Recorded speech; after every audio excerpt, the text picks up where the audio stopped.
কাপড় মোড়া দিয়ে ডেলিভারি করছি এই রাস্তায় ওই জায়গায়। খোলা আকাশের নিচে পাবলিক টয়লেটের পেছনের ফুটপাতে জন্ম নিয়েছিল এক নবজাতক কন্যা শিশু। জন্মের মাত্র 12 দিনের মাথায় শীতের তীব্রতায় আর ক্ষুধার জ্বালায় শিশুটিকে ছাড়তে হয় মায়ের কোল। ফার্মগেটের ব্যস্ত রাস্তার মানুষের পদচারণার আড়ালেই লুকিয়ে আছে এই কঠিন বাস্তবতা। শিউলি জানতেন এই শহরে ফুটপাতের শীতে অনাহারে এই নবজাতক বাঁচার সম্ভাবনা খুবই কম। সেই কারণে 12 দিনের মাথায় সন্তানকে দত্তক দিতে বাধ্য হন এই মা। মাইয়াডারে বাঁচাই তো আমি ওষুধ খাই নেই, কারণ আমি আয়রন ক্যালসিয়াম কোনো ওষুধই খাইতে পারি নেই।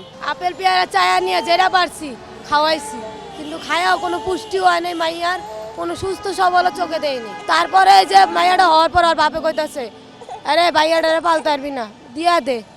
মানুষও কইতাছে মাইয়াডারে পালতে পারবি না, মাইরা হালাবি, দিয়া দে। শীতের ভিতরে যে অবস্থা মাইয়া বুকে দুধ পর্যন্ত পায় নাই। শিউলি বেগমের কোলে আছে মাত্র 1 বছর 5 মাস বয়সী আরও একটি পুত্র সন্তান।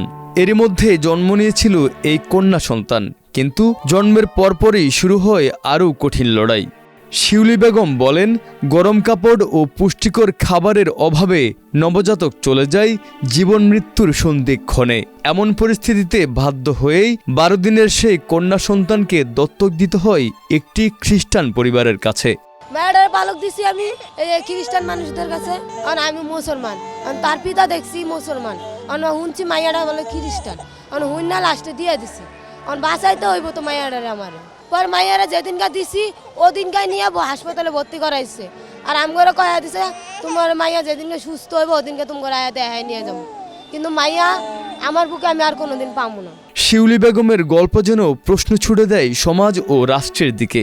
এই শহরে কি সত্যি অসহায় মানুষের জন্য কোনো নিরাপদ আশ্রয় আছে?